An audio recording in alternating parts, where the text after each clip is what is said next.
The butterfly. There was once a butterfly who wished for a bride, and, as may be supposed, he wanted to choose a very pretty one from among the flowers. He glanced with a very critical eye at all the flower beds and found that the flowers were seated quietly and demurely on their stalks, just as maidens should sit. But there was a great number of them, and it appeared as if making his choice would become very wearisome. The butterfly did not like to take too much trouble, so he flew off on a visit to the daisies. The French call this flower marguerite and say that it can prophesy. Lovers pluck off the leaves, and as they pluck each leaf they ask a question about their sweethearts, thus, "Does he or she love me? Dearly? Distractedly? Very much? A little? Not at all?" and so on. Each one speaks these words in his own language. The butterfly came, also, to Marguerite to inquire, but he did not pluck off her leaves. He pressed a kiss on each of them, for he thought there was always more to be done by kindness. "Darling Marguerite Daisy," he said to her, "you are the wisest woman of them all. Pray tell me which of the flowers I shall choose for my wife. Which will be my bride?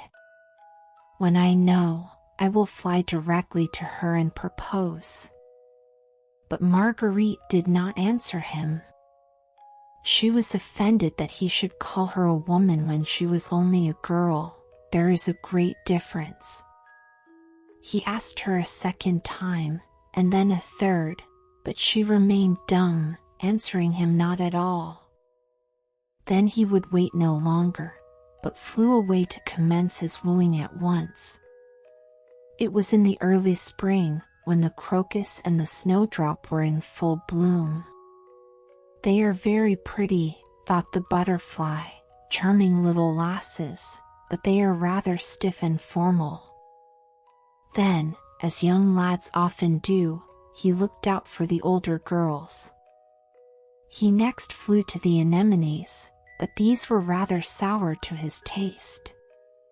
The violet was a little too sentimental, the lime blossoms were too small, and, besides, there was such a large family of them.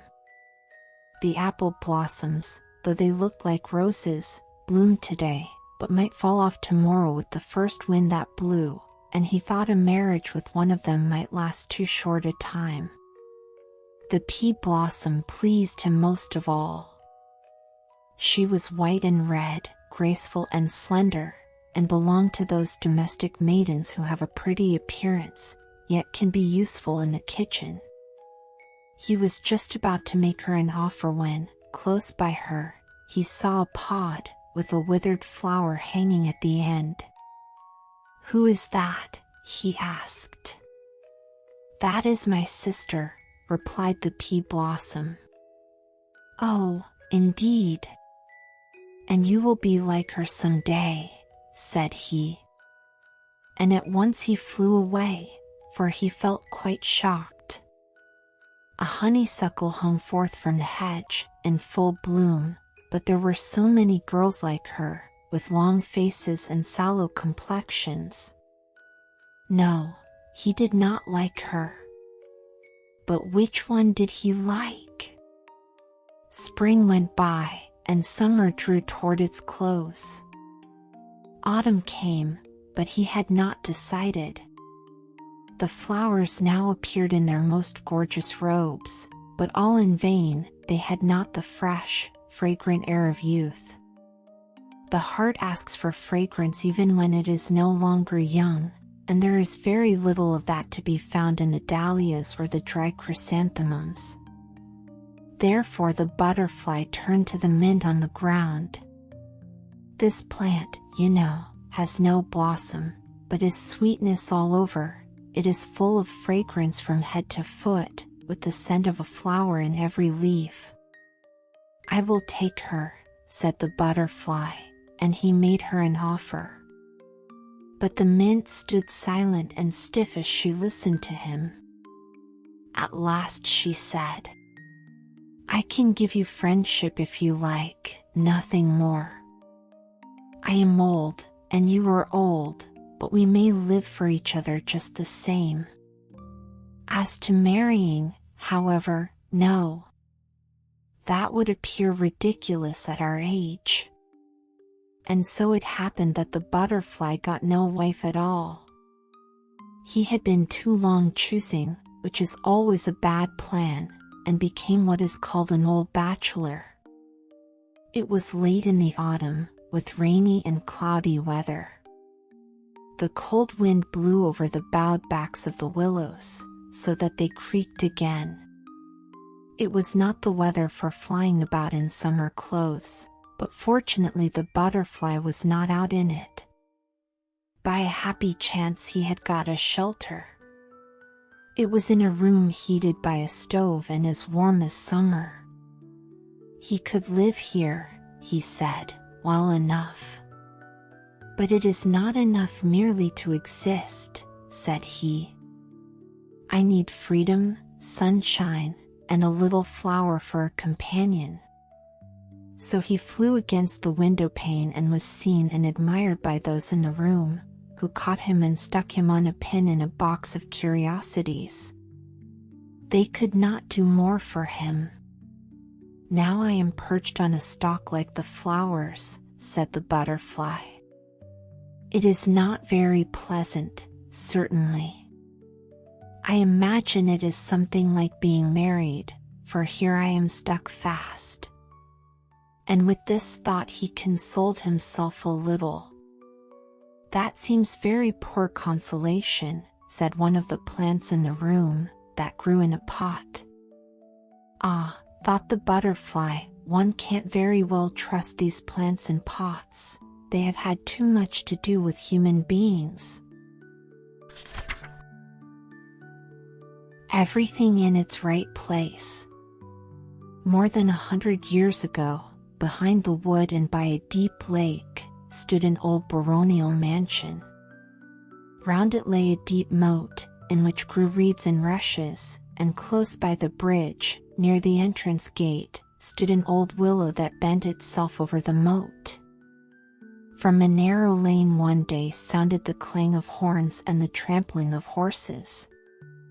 The little girl who kept the geese hastened to drive them away from the bridge before the hunting party came galloping up to it.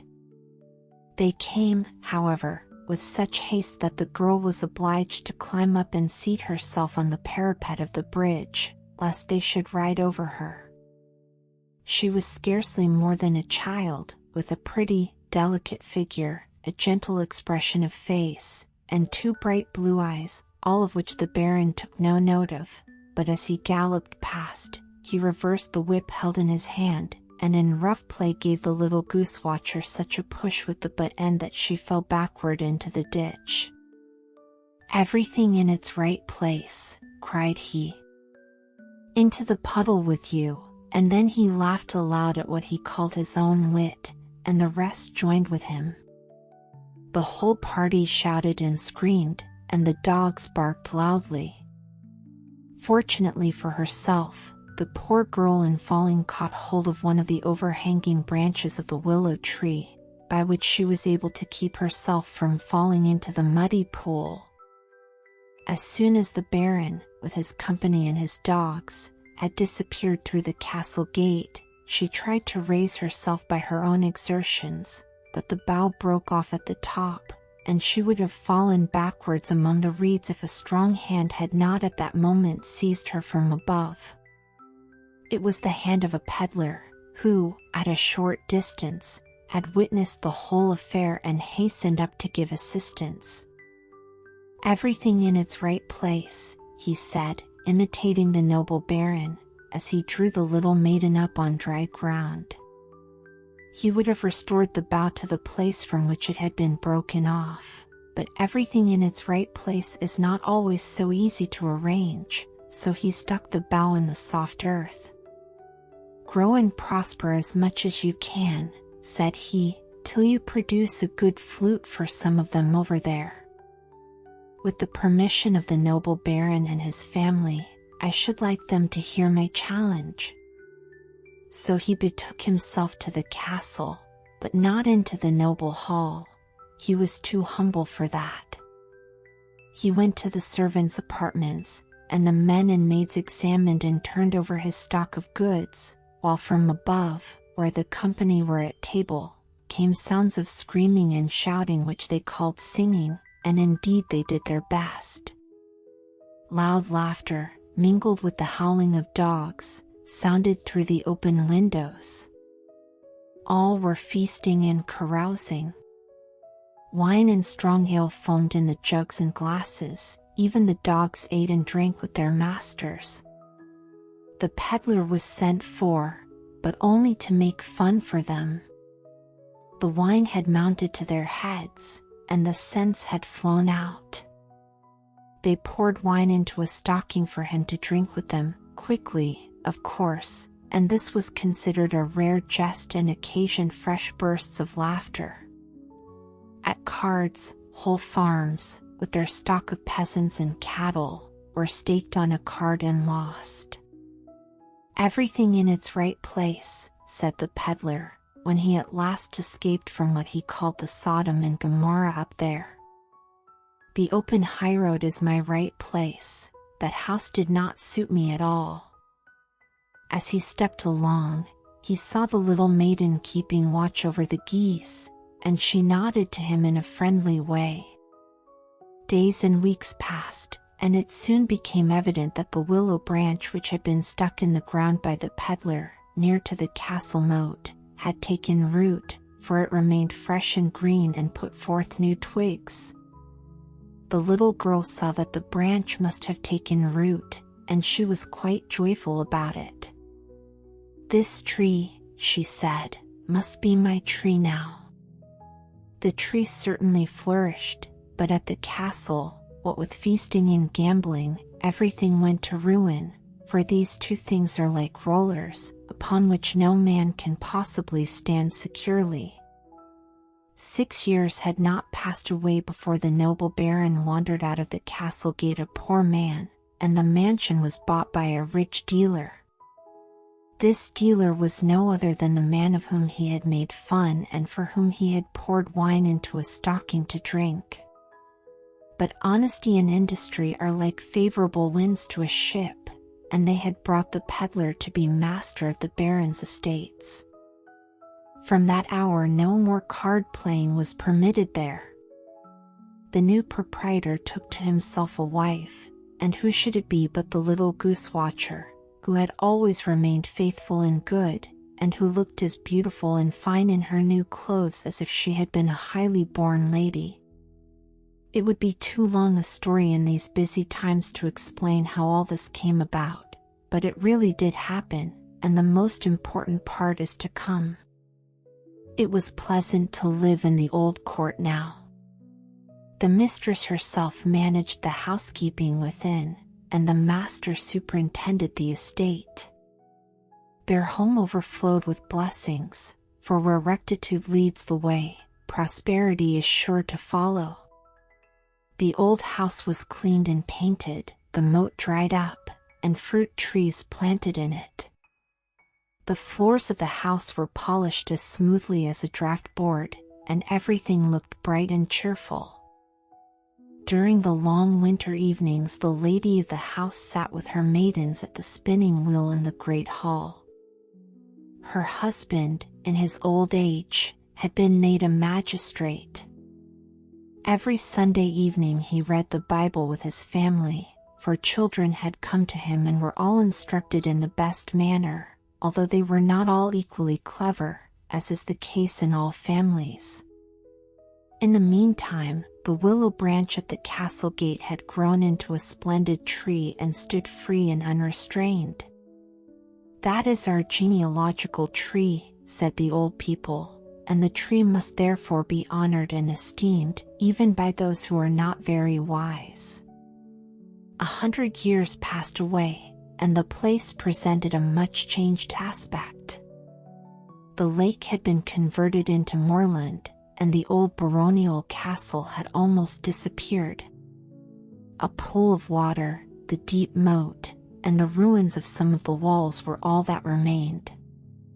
Close by grew a magnificent willow tree with overhanging branches, the same genealogical tree of former times. Here it still stood, showing to what beauty a willow can attain when left to itself. To be sure, the trunk was split through, from the root to the top, and the storm had slightly bent it, but it stood firm through all, and from every crevice and opening into which earth had been carried by the wind, shot forth blossoms and flowers. Near the top, where the large boughs parted, the wild raspberry twined its branches and looked like a hanging garden. Even the little mistletoe had here struck root, and flourished, graceful and delicate, among the branches of the willow, which were reflected in the dark waters beneath it. Sometimes the wind from the sea scattered the willow leaves. A path led through the field, close by the tree. On the top of a hill, near the forest, with a splendid prospect before it, stood the new baronial hall, with panes of such transparent glass in the windows that there appeared to be none. The grand flight of steps leading to the entrance looked like a bower of roses and broad-leaved plants. The lawn was as fresh and green as if each separate blade of grass were cleaned morning and evening. In the hall hung costly pictures. The chairs and sofas were of silk and velvet and looked almost as if they could move of themselves. There were tables with white marble tops, and books bound in velvet and gold. Here, indeed, resided wealthy people, people of rank, the new baron and his family. Each article was made to harmonize with the other furnishings. The family motto still was, "Everything in its right place." Therefore the pictures which were once the honor and glory of the old house now hung in the passage leading to the servants' hall.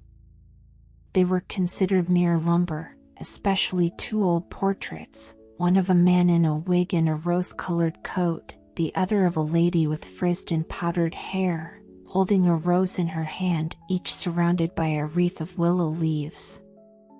Both the pictures had many holes in them, for the little barons always set up the two old people as targets for their bows and arrows, and yet these were pictures of the magistrate and his lady, from whom the present family were descended. "But they did not properly belong to our family," said one of the little barons. "He was a peddler, and she kept the geese. They were not like Papa and Mama." So the pictures, being old, were considered worthless, and the motto being each in its right place, the great-grandfather and the great-grandmother of the family were sent into the passage leading to the servants' hall. The son of the clergyman of the place was tutor at the great house. One day he was out walking with his pupils, the little barons, and their eldest sister, who had just been confirmed. They took the path through the fields, which led past the old willow tree. While they walked, the young lady made a wreath of hedge blossoms and wild flowers, each in its right place, and the wreath was, as a whole, very pretty. At the same time she heard every word uttered by the son of the clergyman. She liked very much to hear him talk of the wonders of nature and of the great men and women of history. She had a healthy mind, with nobility of thought and feeling, and a heart full of love for all God's creation. The walking party halted at the old willow tree. The youngest of the barons wanted a branch from it to make a flute, as he had already made them from other willows. The tutor broke off a branch. "Oh, don't do that," exclaimed the young baroness, but it was already done. "I am so sorry," she continued, "that is our famous old tree, and I love it very much. They laugh at me for it at home, but I don't mind. There is a story told about that tree." Then she told him what we already know, about the old castle, and about the peddler and the girl with the geese, who had met at this spot for the first time and were the ancestors of the noble family to which the young Baroness belonged. "The good old folks would not be ennobled," said she. "Their motto was everything in its right place, and they thought it would not be right for them to purchase a title with money. My grandfather, the first Baron, was their son. He was a very learned man, known and appreciated by princes and princesses, and was present at all the festivals at court.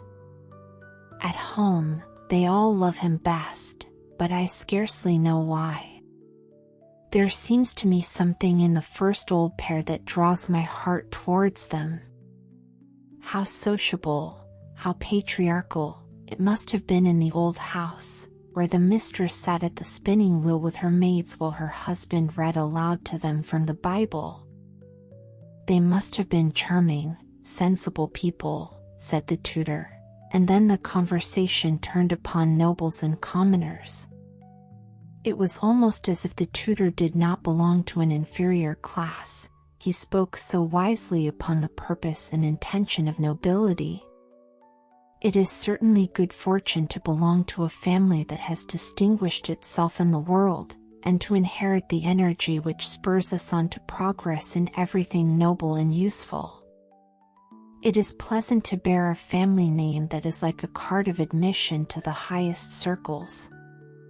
True nobility is always great and honorable. It is a coin which has received the impression of its own value.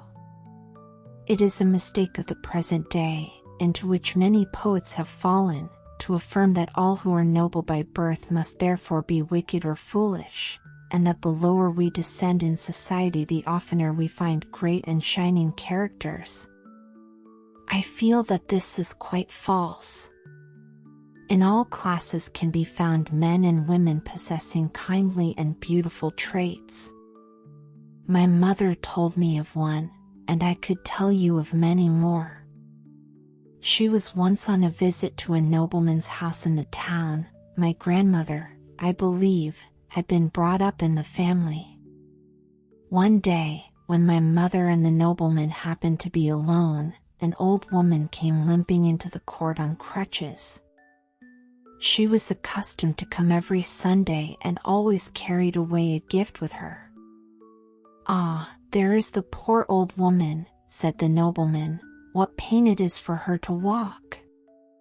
And before my mother understood what he said, he had left the room and run downstairs to the old woman. Though 70 years old himself, the old nobleman carried to the woman the gift she had come to receive, to spare her the pain of walking any farther. This is only a trifling circumstance, but, like the 2 mites given by the widow in the Bible, it wakes an echo in the heart. These are subjects of which poets should write and sing, for they soften and unite mankind into one brotherhood. But when a mere sprig of humanity, because it has noble ancestors of good blood, rears up and prances like an Arabian horse in the street or speaks contemptuously of common people, then it is nobility in danger of decay, a mere pretense, like the mask which Thespis invented. People are glad to see such persons turned into objects of satire. This was the tutor's speech, certainly rather a long one, but he had been busily engaged in cutting the flute while he talked. There was a large party at the hall that evening. The grand salon was crowded with guests, some from the neighborhood, some from the capital. There was a bevy of ladies richly dressed with, and without taste, a group of the clergy from the adjoining parishes, in a corner together, as grave as though met for a funeral. A funeral party it certainly was not, however. It was meant for a party of pleasure, but the pleasure was yet to come. Music and song filled the rooms, first one of the party volunteering, then another. The little Baron brought out his flute, but neither he nor his father, who tried it after him, could make anything of it. It was pronounced a failure. "But you are a performer, too, surely," said a witty gentleman, addressing the tutor. "You are of course a flute player as well as a flute maker. You are a universal genius, I hear, and genius is quite the rage nowadays, nothing like genius. Come now, I am sure you will be so good as to enchant us by playing on this little instrument." He handed it over, announcing in a loud voice that the tutor was going to favor the company with a solo on the flute. It was easy to see that these people wanted to make fun of him, and he refused to play. But they pressed him so long and so urgently that at last, in very weariness, he took the flute and raised it to his lips. It was a strange flute. A sound issued from it, loud, shrill, and vibrating, like that sent forth by a steam engine, nay, far louder. It thrilled through the house, through garden and woodland, miles out into the country, and with the sound came also a strong, rushing wind, its stormy breath clearly uttering the words, "Everything in its right place." Forthwith the Baron, the master of the hall, was caught up by the wind, carried out at the window, and was shut up in the porter's lodge in a trice. The porter himself was borne up, not into the drawing room, no, for that he was not fit, but into the servants' hall, where the proud lackeys in their silk stockings shook with horror to see so low a person sit at table with them. But in the grand salon the young Baroness was wafted to the seat of honor, where she was worthy to sit, and the tutor's place was by her side. There they sat together, for all the world like bride and bridegroom. An old count, descended from one of the noblest houses in the land, retained his seat, not so much as a breath of air disturbing him, for the flute was strictly just. The witty young gentleman, who had been the occasion of all this tumult, was whirled out headforemost to join geese and ganders in the poultry yard. Half a mile out in the country the flute wrought wonders. The family of a rich merchant, who drove with 4 horses, were all precipitated from the carriage window. 2 farmers, who had of late grown too wealthy to know their nearest relations, were puffed into a ditch.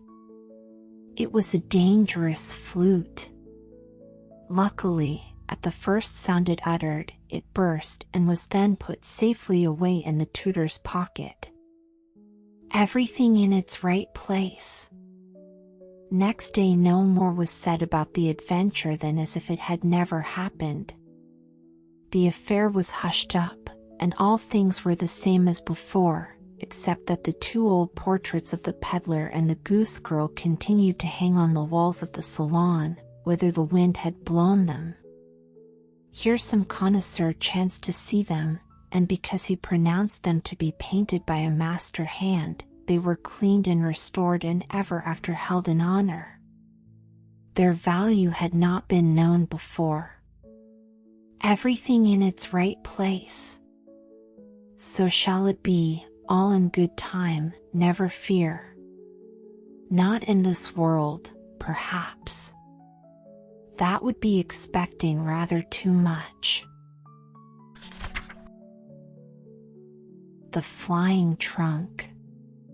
There was once a merchant who was so rich that he could have paved a whole street with gold, and would even then have had enough left for a small alley. He did not do so. He knew the value of money better than to use it in this way. So clever was he that every shilling he put out brought him a crown, and so it continued as long as he lived. His son inherited his wealth, and lived a merry life with it. He went to a masquerade every night, made kites out of 5-pound notes, and threw pieces of gold into the sea instead of stones, making ducks and drakes of them.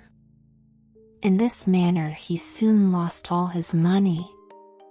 At last he had nothing left but a pair of slippers, an old dressing gown, and 4 shillings. and now all his companions deserted him. They would not walk with him in the streets, but one of them, who was very good-natured, sent him an old trunk with this message: "Pack up." "Yes," he said, "it is all very well to say pack up." But he had nothing left to pack, therefore he seated himself in the trunk.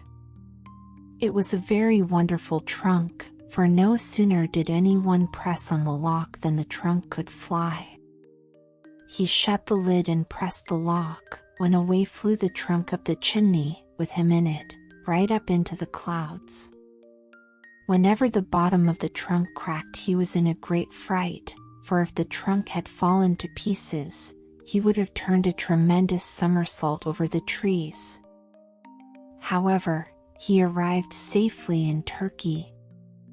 He hid the trunk in a wood under some dry leaves and then went into the town. This he could do very well, for among the Turks people always go about in dressing gowns and slippers, just as he was. He happened to meet a nurse with a little child. "I say, you Turkish nurse," cried he, "what castle is that near the town, with the windows placed so high?"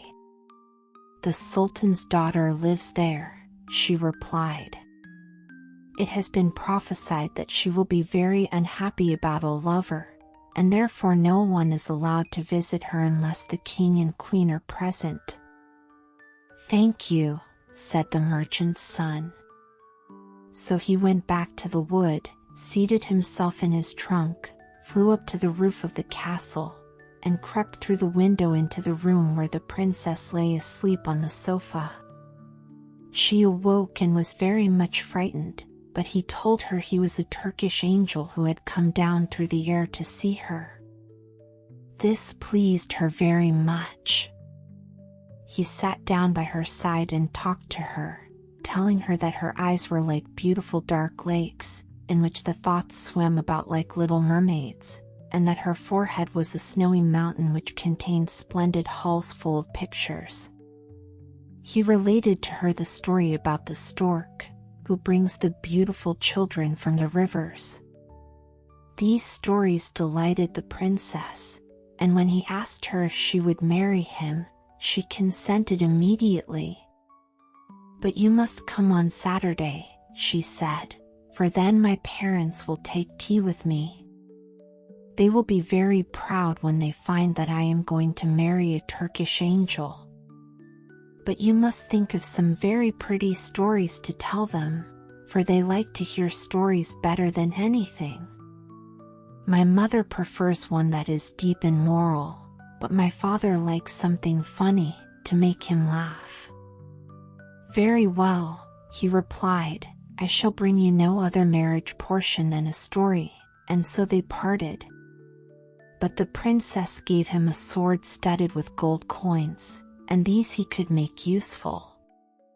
He flew away to the town and bought a new dressing gown, and afterwards returned to the wood, where he composed a story so as to be ready by Saturday, and that was no easy matter.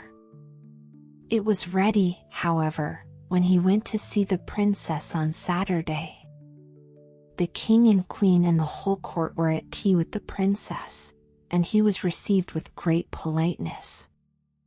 "Will you tell us a story?" said the queen, "one that is instructive and full of learning." "Yes, but with something in it to laugh at," said the king. "Certainly," he replied, and commenced at once, asking them to listen attentively. There was once a bundle of matches that were exceedingly proud of their high descent. Their genealogical tree, that is, a great pine tree from which they had been cut, was at one time a large old tree in the wood. The matches now lay between a tinder box and an old iron saucepan and were talking about their youthful days.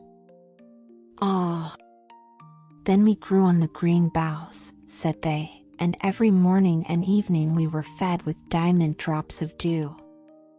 Whenever the sun shone we felt his warm rays, and the little birds would relate stories to us in their songs.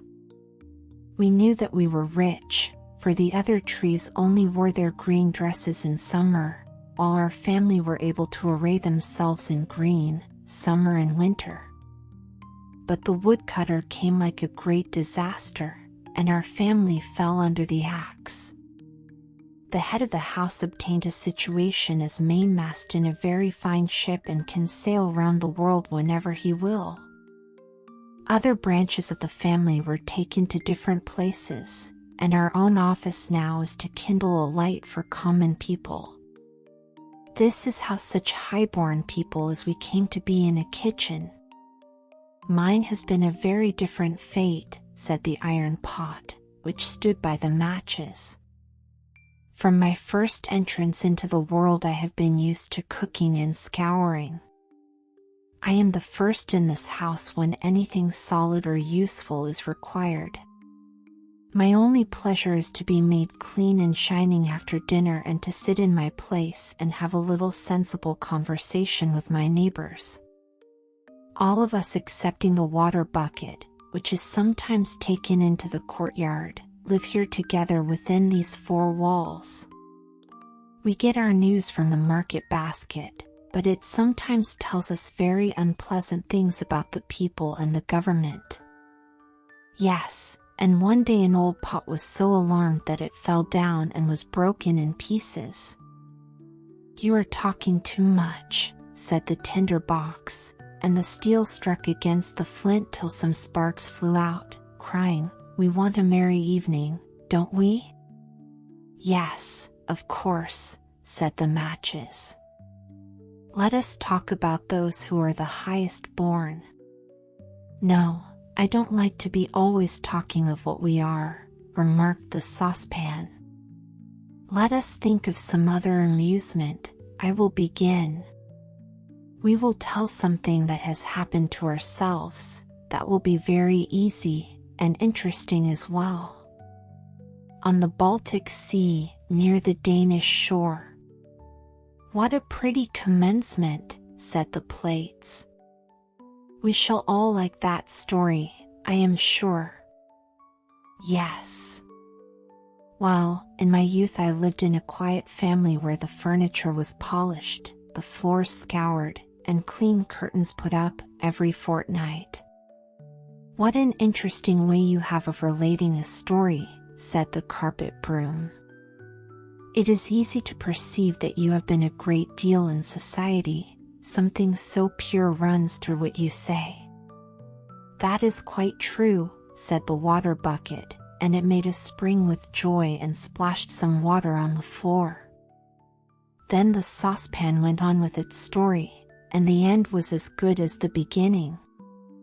The plates rattled with pleasure, and the carpet broom brought some green parsley out of the dust hole and crowned the saucepan. It knew this would vex the others, but it thought, if I crown him today, he will crown me tomorrow. "Now let us have a dance," said the fire tongs. Then how they danced and stuck one leg in the air. The chair cushion in the corner burst with laughter at the sight. "Shall I be crowned now?" asked the fire tongs. So the broom found another wreath for the tongs. "They are only common people after all," thought the matches. The tea urn was now asked to sing, but she said she had a cold and could not sing unless she felt boiling heat within. They all thought this was affectation. They also considered it affectation that she did not wish to sing except in the parlor, when on the table with the grand people. In the window sat an old quill pen, with which the maid generally wrote. There was nothing remarkable about the pen, except that it had been dipped too deeply in the ink, but it was proud of that. "If the tea urn won't sing," said the pen, "she needn't. There's a nightingale in a cage outside that can sing. She has not been taught much, certainly, but we need not say anything this evening about that." "I think it highly improper," said the tea kettle, who was kitchen singer and half-brother to the tea urn, that a rich foreign bird should be listened to here? Is it patriotic? Let the market basket decide what is right. I certainly am vexed, said the basket, inwardly vexed, more than anyone can imagine. Are we spending the evening properly? Would it not be more sensible to put the house in order? If each were in his own place, I would lead a game. This would be quite another thing. Let us act a play, said they all. At the same moment the door opened and the maid came in. Then not one stirred, they remained quite still, although there was not a single pot among them that had not a high opinion of himself and of what he could do if he chose. Yes, if we had chosen, each of them thought, we might have spent a very pleasant evening. The maid took the matches and lighted them, and dear me, how they spluttered and blazed up. Now then, they thought, every one will see that we are the first. How we shine! What a light we give! But even while they spoke their lights went out. What a capital story, said the Queen. I feel as if I were really in the kitchen and could see the matches. Yes, you shall marry our daughter. Certainly, said the King, thou shalt have our daughter. The King said that to him because he was going to be one of the family.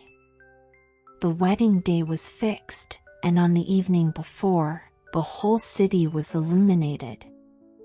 Cakes and sweetmeats were thrown among the people.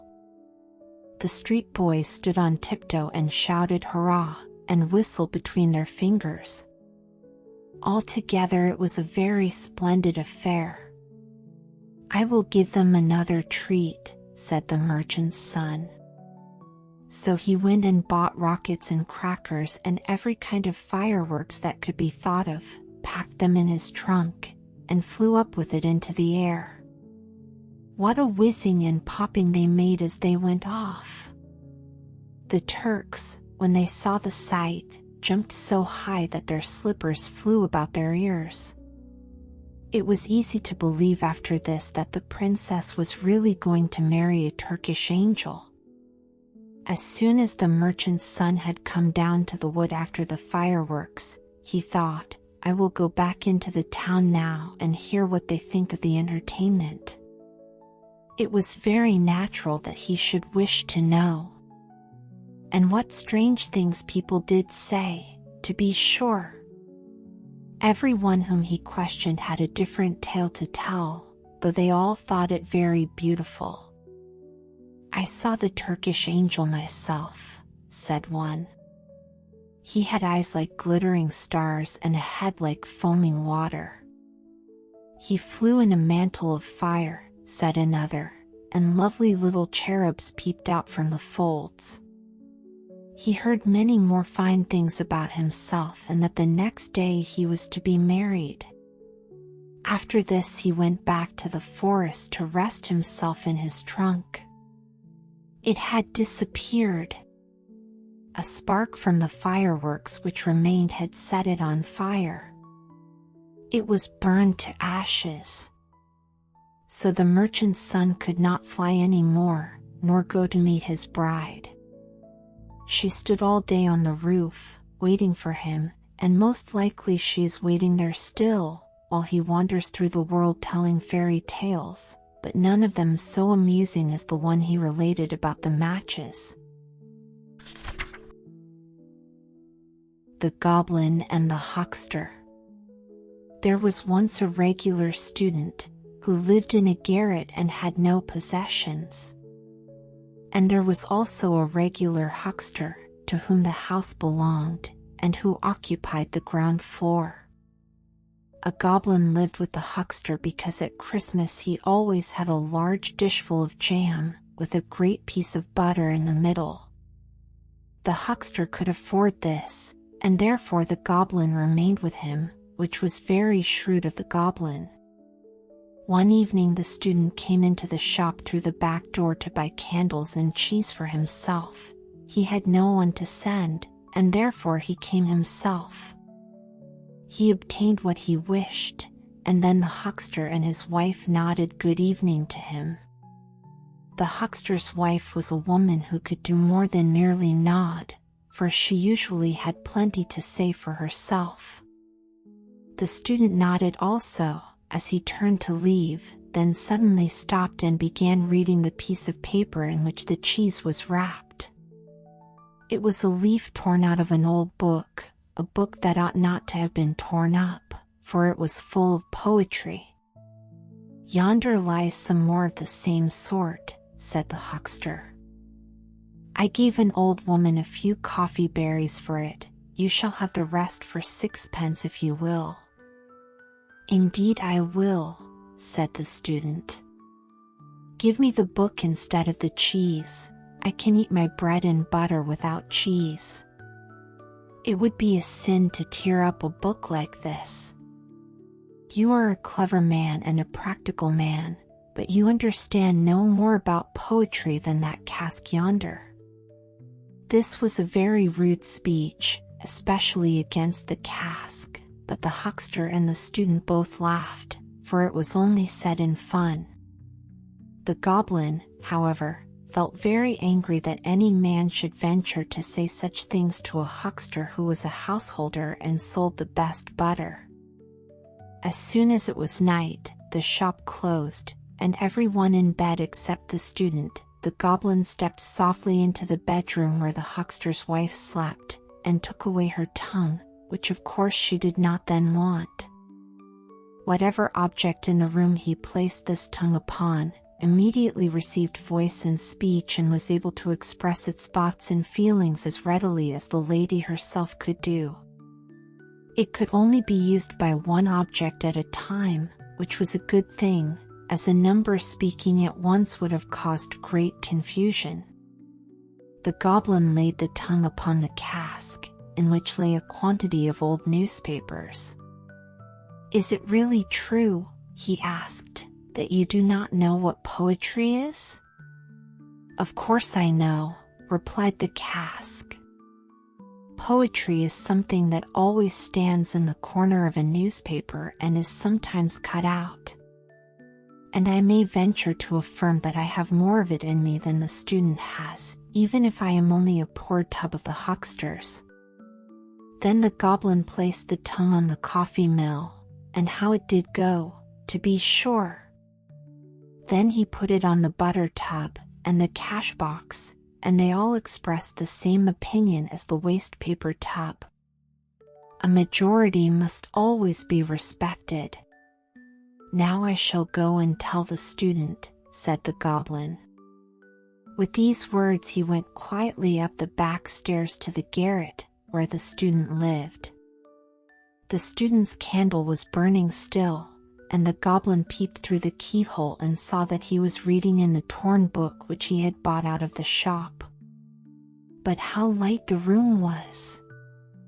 From the book shot forth a ray of light which grew broad and full like the stem of a tree, from which bright rays spread upward and over the student's head.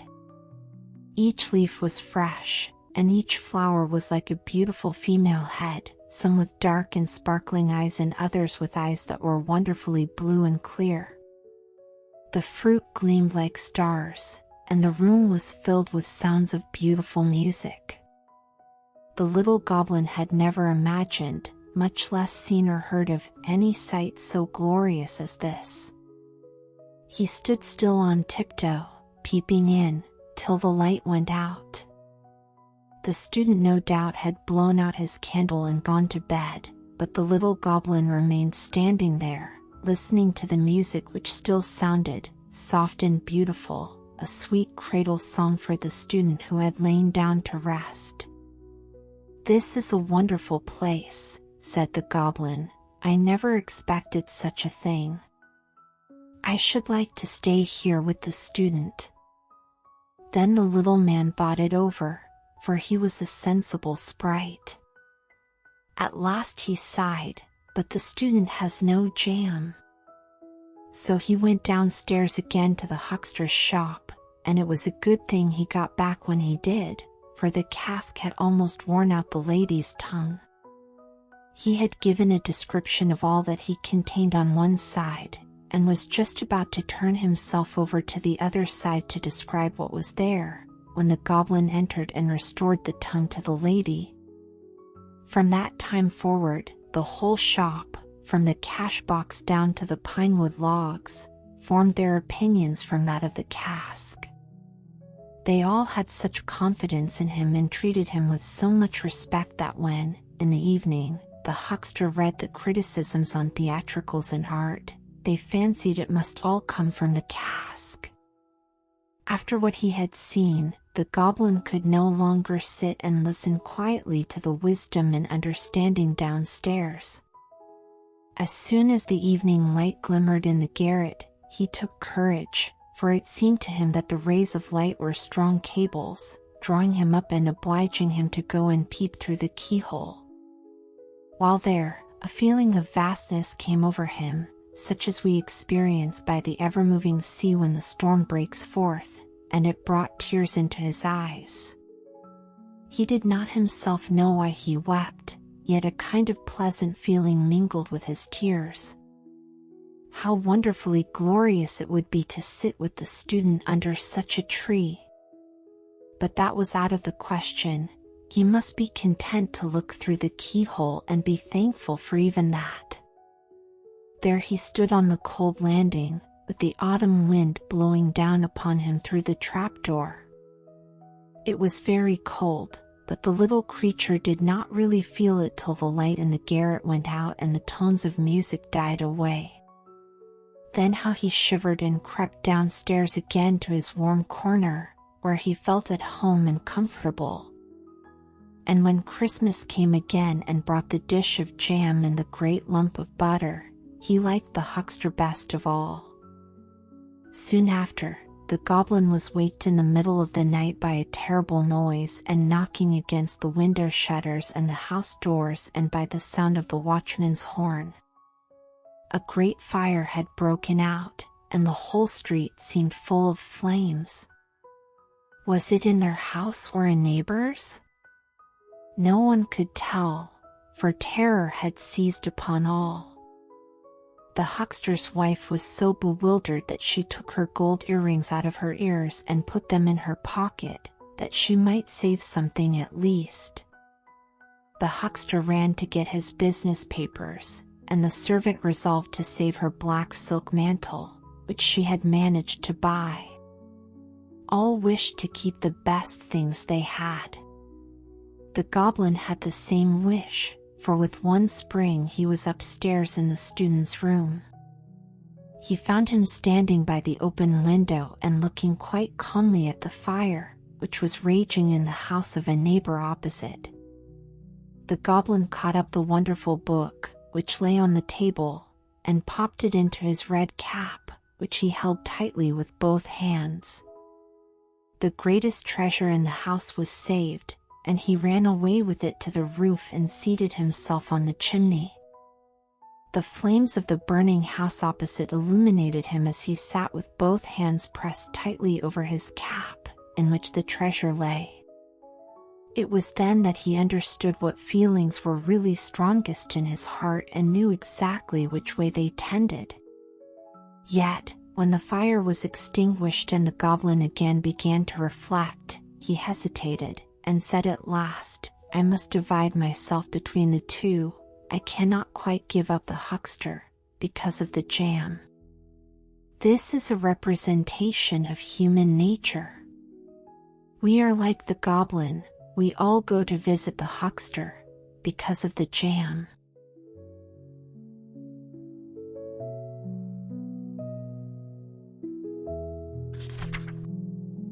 Dear voyagers of the ear, our tale-filled journey has gently unfurled its final chapter. Now, let your body soften into cloud-like mattresses, allow your breath to drift weightlessly into pillows as we set sail upon a thoughtless odyssey of sonic waves. Next, flowing into your senses as brainwave lullaby music. When harmonies bloom, imagine yourself descending into a velvety ocean of starlit skies, each note a sculpted whisper of melatonin. Good night. May you gather 1,000 glowing dream fireflies within the shimmering nets of pi wave frequencies.